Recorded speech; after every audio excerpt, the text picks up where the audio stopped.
This is the sound of the Killa beatbox body part sample pack. Over 120 loops, samples, and one-shots for your music production. Exclusively on Splice. That Alan Partridge episode where he's got the door as a table. Yeah. He's whoa. Yes, this is that. Brilliant. Yeah, this is that. Ladies and gentlemen, it's the Killa podcast coming to you live and direct to London, central London. And this here is Jordan, Rizzle Kicks. How you feeling? Yeah, I'm all right. Good. Yeah? Really good, actually, yeah. Yeah? You been busy? I have been. I've been busy unpacking my entire existence. We were just talking before we went on about affairs of the heart and how tough that can be. And you've had quite a journey, man. I have done, yeah.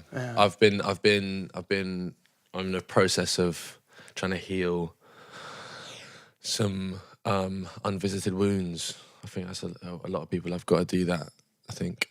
Yeah, I think so. Do you, as a journey, as it had highs and lows, has it been one of expecting? You expected it to be a certain way and it turned out a different way?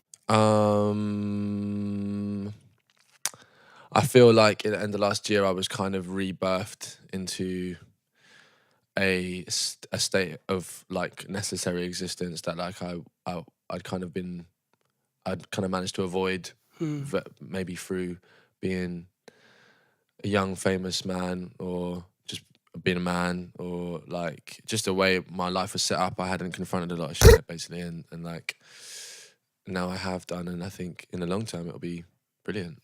I think healing wounds is essential for all humans. Absolutely. When you, I remember, we've hung out a bit, but I remember distinctively you back in the day as a rapper, battle rapper. Yeah. Sorts, you know what I mean? Yeah, I did it. Take me back to that place there, before the explosion. Yeah, I did a battle for Don't Flop when I was like 17 or something, because yeah, I don't know. I just like as a kid, I spent a lot of time alone. Really, I was an only child. Didn't really understand friendship objectively. I was like I was borderline autistic, I think, with that kind of mentality, which I kind of have huge respect for. But anyway, yeah, no, I was. All the clauses suddenly come up on the screen. You know? No. I mean, yo, listen, you can learn a lot from autistic. Too people. right. But yeah, anyway, so I spent a lot of time. I spent a lot of time alone, and I just remember I used to design my own like web pages and MySpaces and Bebo skins. And the battle rap times was like I was just making songs on my own on like Audacity or like GarageBand or whatever. And Don't Flop started in Brighton, and yeah, that one time the guy who runs it made a joke about me battling guy called Seaslin TC, who was called Sizzle Guy back then, and I was Rizzle. And like TC is like was definitely the best rapper in Brighton at the time for our age. And and then yeah, like I was basically like the biggest underdog ever, and on that basis I was like I've literally got nothing to lose, and it's not even a stress to me. So like even my friends were saying I'd lose, so all I had to do was just be a bit mean really. And you know, I was like young back then. I said some silly stuff, but yeah, I won the battle, and it worked out perfectly because at the same time I'd basically been I've been trying to get. I'd managed to get myself in with Foreign Beggars. Like the way in which Rizzle Kicks blew up was actually because I used to speak to No Names a lot, and like I managed to do a deal with him and Pav and that, where I would like, if I designed their MySpace and their like flyers, that they'd give me some studio time. Always on the house. A big shout out to Foreign Beggars every time. Yeah. Good peoples. Yeah. So I did that, and then they gave me some studio time, and at the same time I'd entered this competition online to like just for unsigned artists, and I was like 16, or I was 15 actually maybe back then. Oh my god, yeah. And don't start counting, mate. Just don't start. Yeah. And like, and I won a bursary for like £500 off this website. And then when I went in, it's actually mad. Like when I went in to do the studio time with Beggars, like I remember I was helping Luke with DJ IQ load his stuff in. Ghost Town were upstairs. Shout out Luke. Yeah. Ghost Town were upstairs. It was in Whitechapel, and I met Dag Nabbit, and then I had his money and I was like, yo, can I buy a beat off you? And he's like, yeah. And then there's this beat on his MySpace called Payeso. And I made Down with the Trumpets. I wrote it when I was like 15. And then I re-recorded it when I hooked back up with Harley. And about 5 months after that rap battle, like we got signed. So I did that rap battle, and then I was supposed to do another battle against this guy, Unanimous. But there just wasn't time. Well, he didn't actually turn up. I actually turned up for the second battle. So you won by unanimous decision. Yeah. There was an interesting. Sorry, I was cut because I don't want to lose this train of thought. But there was an analogy that Quincy Jones once said to Michael Jackson. Michael Jackson was like in his interim before all the Thriller albums and stuff. He was in a theatre play doing something real low key that wasn't very Michael Jackson at the time, but he'd been the childhood artist. And you have the dips, and he was in the dip, and Quincy Jones was doing the set scoring for this theatre, and he goes, damn, I'm doing this, Michael Jackson's here. Like no one cared about Michael Jackson, but Quincy Jones wanted some Michael Jackson work, and he went up to Michael. He goes, Michael, what are you doing this? And he goes, I just think my time is now better off spent here. And Quincy Jones turns around and says, well, no, you should definitely make your own career again. And he goes, I don't know whether people care or people want it. He goes, being underestimated is the most powerful position you could ever have. Yeah, trust me. And it changed his whole career. Yeah. Yeah, well, anyway, it was a mad one. So I did that. Yeah, I did a little bit of that. But loads of people have seen that battle now, obviously, because it was like a good reference point. And also, Rizzle Kicks we flew straight into pop. So yeah.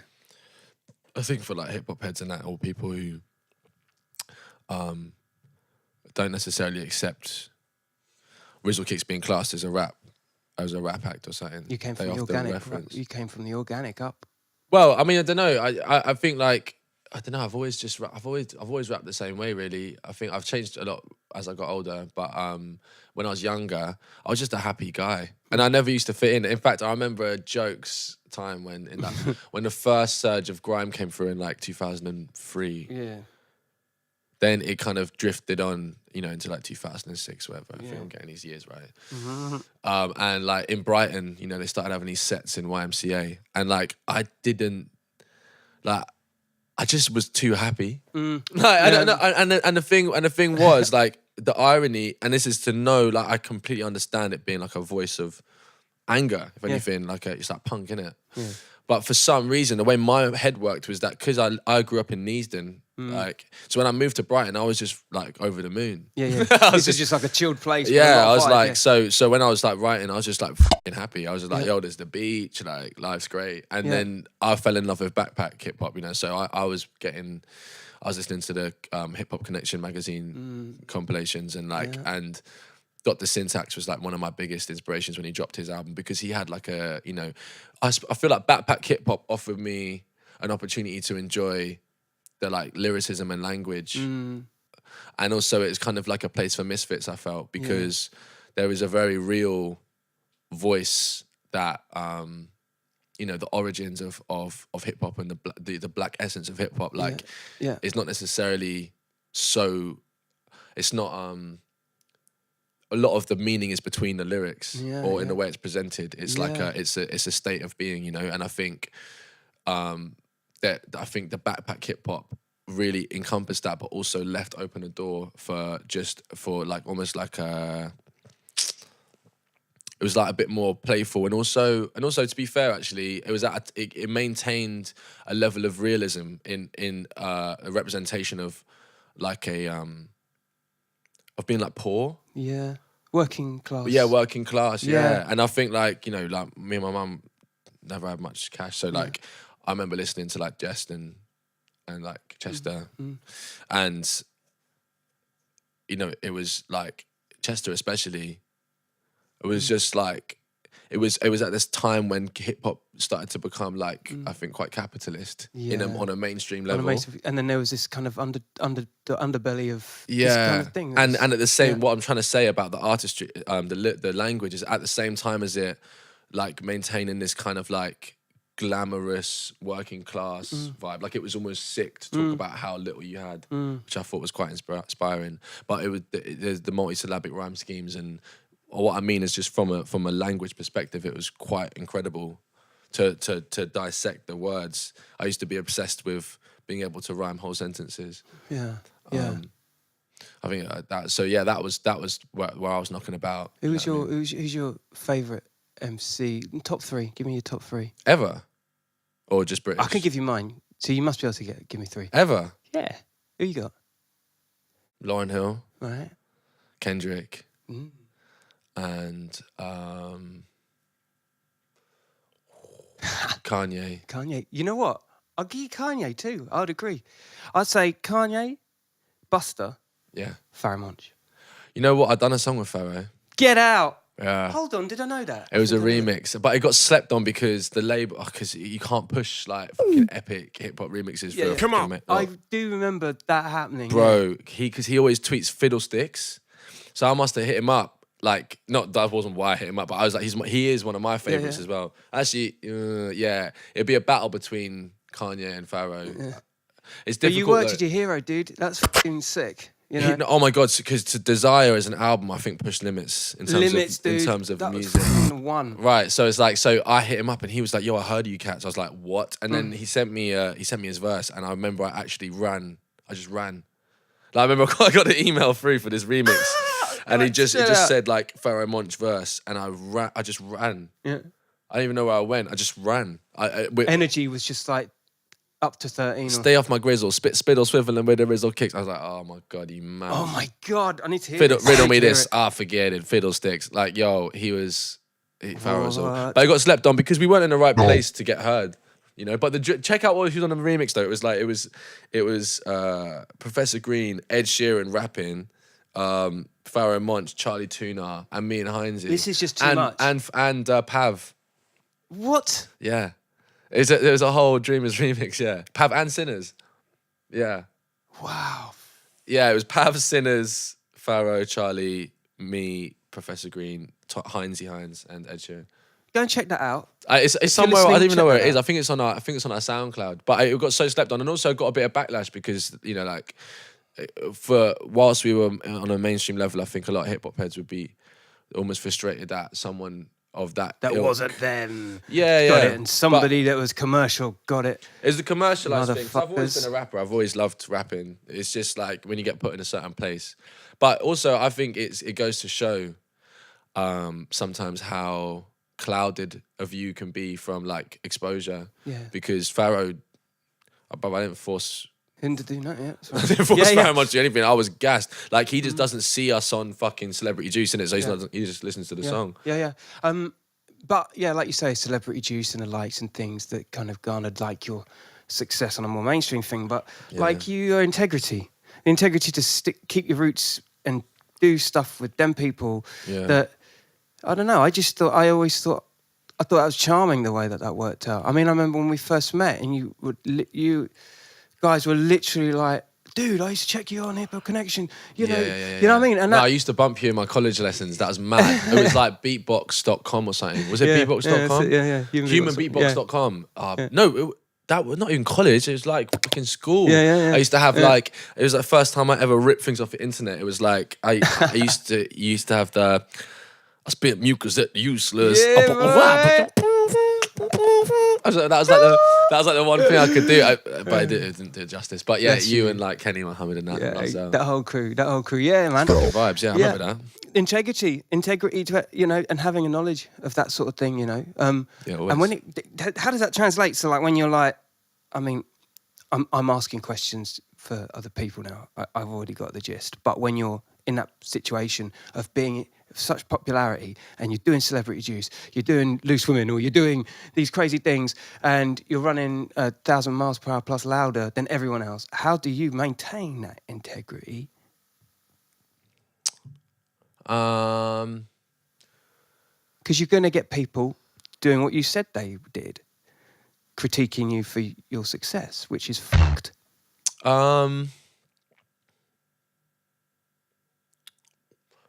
It's a tough question, that, you know. I don't know why. I've had a funny conversation with my mum firstly brought me up and ingrained this thing in my head of like, you don't want to be famous, you want to be successful. Like, that was the one thing she ingrained in my head. And also, like, the reality is I'm not even out here to be like, oh, you know, I had an immediate circle who were pretty grounded, I think, but like the realist reason I can give you is that I was and I've always been, and I'm actually currently now consciously trying to come out of, like, an absolute mess, like a chaotic mess, and like I think for that reason I was just I did not have any fucking idea what was going on. So it's like, I you know, I remember so many people. One person said to me once that, like, you know, they said, like, Jordan, if you hadn't have come out looking so shabby, you probably would have had like a Burberry deal by now or something. But it was like, you know, we literally were them boys who, like, our life changed in a month. July 2011, we went from 144 on the charts to 8. And then it was like, oh shit, you know, and then it was like this fucking email from Ollie Merz's lot. And I remember sitting there, I was like, my boys are going like, yo, you know, Ollie, like, you know, that's a pop star right there. And I was like, yeah, he is. But I promise you this will get number one, do you know what I mean? So I'm like, do I want to get a number one or like, so I was, and no, like, you know, but we were definitely being used because we were giving Ollie this kind of like cool edge or whatever, because we had the new boys who did that trumpets tune. Yeah. I don't know, I was just like, came at the right time though. We were number 1 and number 8 at the same time. Perfect storm. So it was like, so then from that point onwards, it then propelled us to perform at some like mad corners of the UK. So I don't really know. I think in terms of integrity, like, I've just always liked the same shit. Actually, Ed Sheeran, like, who you would have, you know, right. So like Ed, you know, he's a good example of it. It's like I saw Ed the other day. Now, you know, I don't need to explain where this guy's at. Yeah. Historically now. Yeah. Biblically, bruv, and we still talk about Don't Flop battles. That's the first thing we talk about. It's like, what battles you seen? Like, it's I don't know. I think you just got a basis. And whenever I was in situations where I would have been elevated on a kind of status level, I always felt out of place, and I don't even think that's necessarily a good thing. No, I don't know how to explain it. Like, I know what I like, and I know what I respect in people, and I think that, like, there was a huge part of the world that I just didn't understand. I felt it was quite false. I felt it was quite fake. So I was always a little bit separate from it. And in terms of people hating and stuff like that, I used to respond to it sometimes, but also, like, I was just so not. The one benefit of being like an instinctive misfit is, like, I'm not really trying to meet anyone else's standards. And also, like, I'm a complete destructive, like, chaos. So, like, I've got to dealing with myself is the biggest challenge, rather than some that he doesn't like something. For real. And also, like, you know, I'm at a point where it's like, it says more about them than.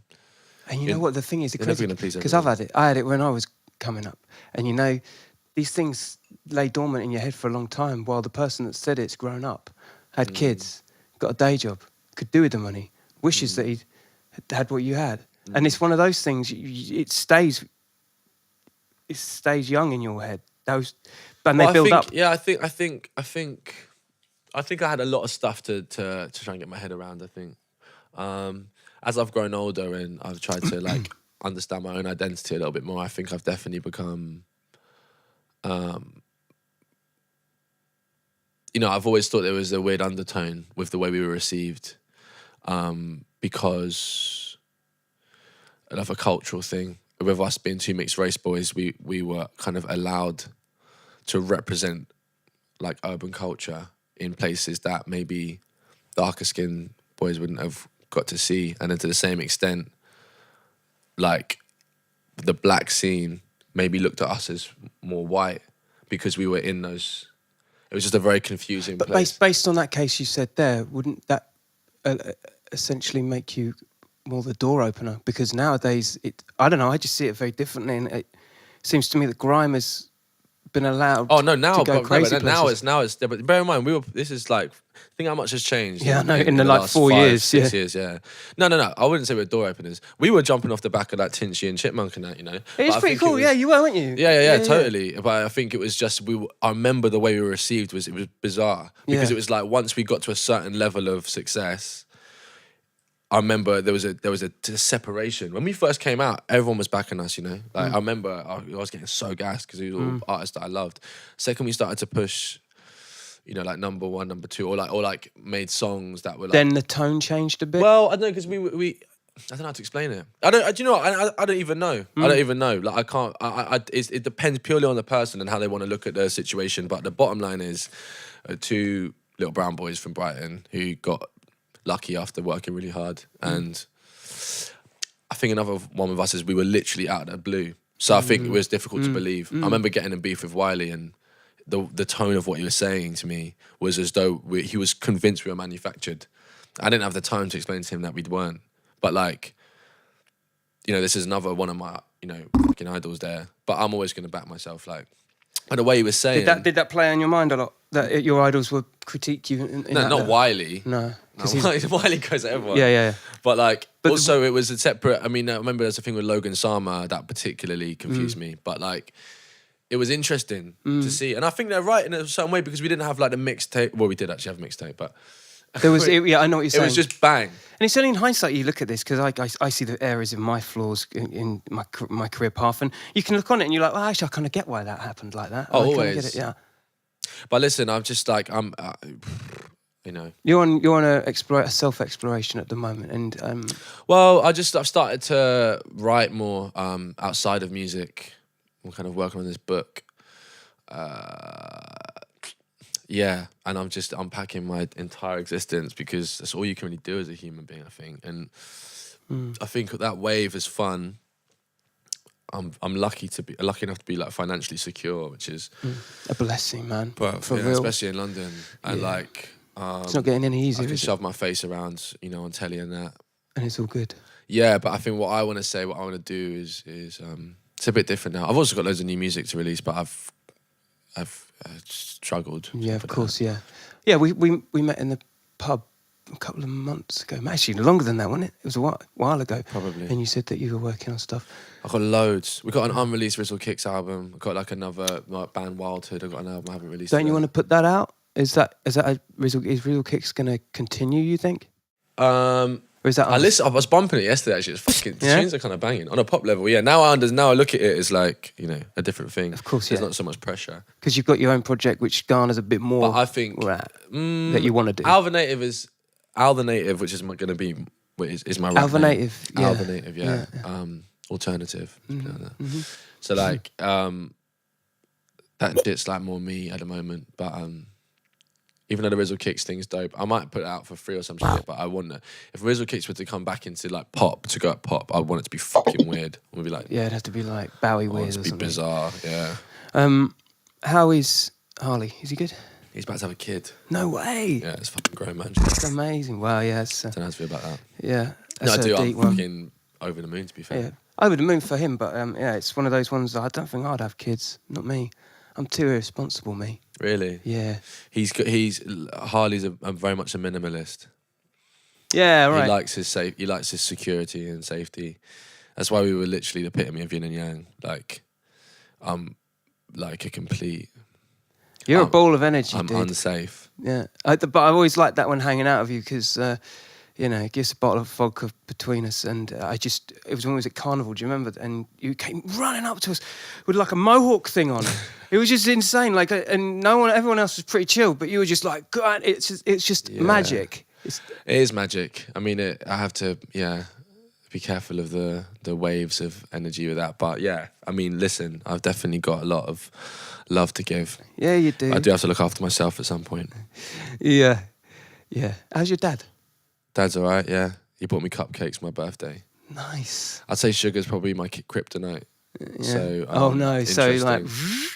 Yeah, it's just interesting. But like, yeah, no, he's good. He's cool looking dude. He's about to turn 60. He looks about 35. Yeah, you're in good stead. The genes, the DNA. Potential. Yeah, lots of potential. With the new project you got going on, yeah, how does it like sort of? How's it work? Are you producing all your stuff? I'm working with Pete Cannon. Pete Cannon? Do you know Pete Cannon? No, who's Pete Cannon? He's this guy from Manchester. He's basically Manchester's. He's a Mancunian Pharrell. Nice. He doesn't look anything like him. He couldn't look less like Pharrell, but like he is incredible. Basically, so nice. I've made like a shit ton of songs with him. We can't stop making music. I need to release some music. Yeah. Because we haven't heard this yet, have we? No one's heard me rap in like 3 years. Was that intentional? Did you want to kind of create a distance? I stopped rapping because I didn't like the rap I was hearing.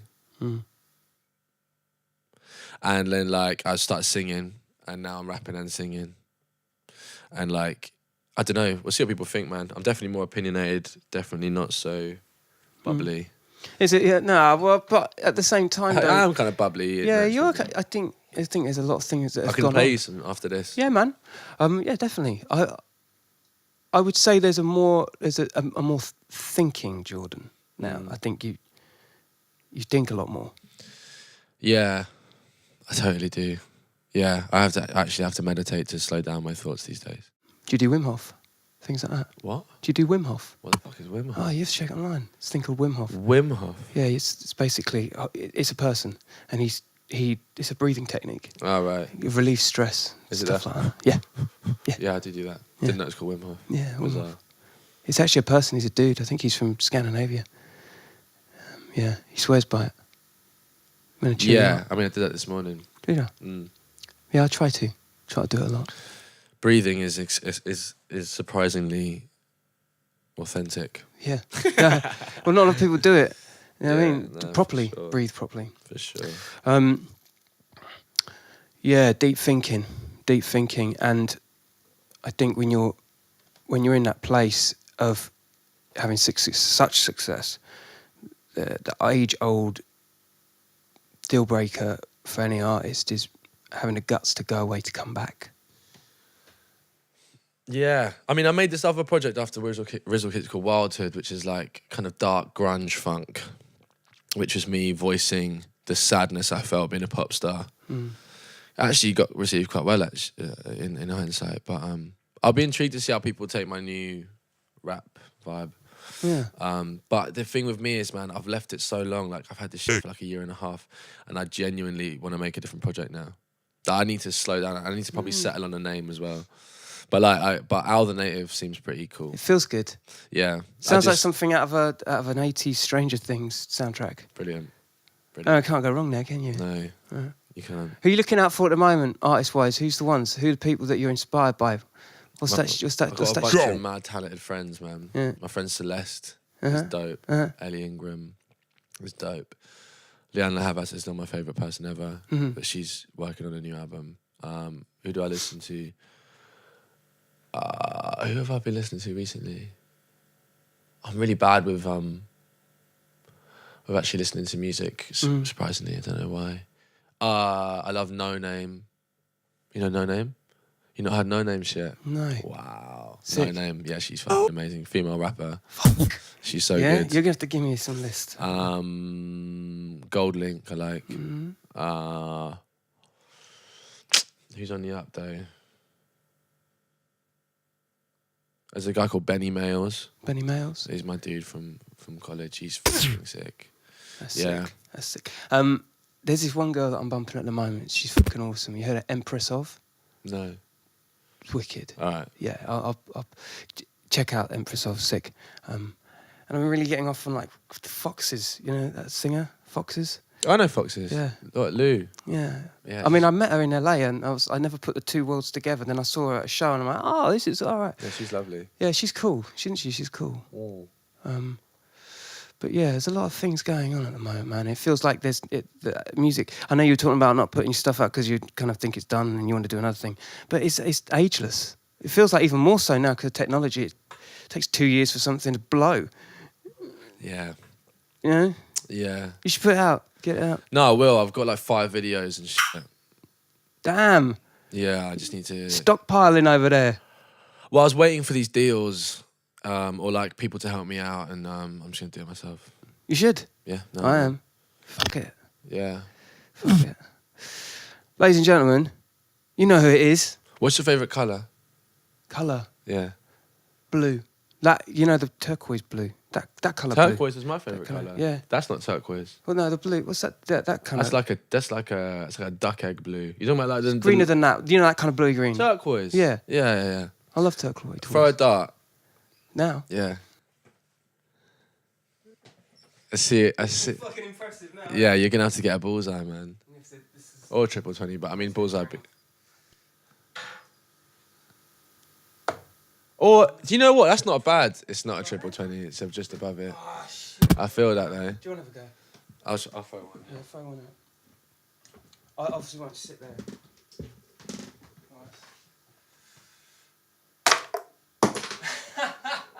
Yes. See, That was really good, actually. But at least we've proven that the props do work. I think I definitely broke it. Yeah, you definitely broke it. But you haven't broken anything else. Are you happy? Do I interview you as well? You can say what you can ask me if no one else has interviewed me. So yeah, go for it. I mean, you're pretty versed at this sort of thing, innit? Thanks. I'm happy. Yeah, I'm happy. Yeah. Yeah, I'm happy. It's been a high and low. How do you feel about the world of beatboxing at the moment? Well, the beatboxing. I was here like the other day. I had Reaps One around. Yeah, he's a He's dude. fucking dude. And I mean, I love that guy, and he's so like humble with it as well. He's like really all about the art. Do you know what I mean? And I always compare him to like the Dougie Fresh of our generation, rather the younger generation, because he's invented things that people are replicating on and on and on and on and on. Yeah, I love that. Do you know what I mean? So I think with him kind of holding flag of what's going on, and from what he tells me, having him there doing his thing and doing it with integrity, you can't really go wrong. But yeah, beatboxing itself is great. I mean, I love it. I love it. Sweet. I could go into some more events, but life is what it is, isn't Sweet it? as a nut, yo. Yeah, but yeah, no, everything's good, my brother. Everything's Awesome. good. Are you still in the area? Do you watch Rick and Morty? Sometime. What about BoJack Horseman? Yes, I love that. Yeah. Do you watch that? I watched an episode and then had like quite a surreal nightmare. But yeah, I need to get back into it Yeah. for sure. That's my favourite. That's better than Rick and Morty, I think. Got you. Yeah, I mean, Got you. you still living in the area? Yeah. Mm. But I'm also out in Margate. Ah, wicked. I've got some plans. Down to Margate? I've got some plans. Have you? Yeah, we'll see. What, you buying a fun for or something? God damn it. We're looking for exclusives in this piece. Go on, finish it so I can play some music. Yeah, all right. Listen, Killa podcast. You know what it is. Jordan Rizzle Kicks, holding it down for 2018 and on. Stay lucky. Stay classy. Yeah. Stay clean. Stay hydrated. Stay frosty.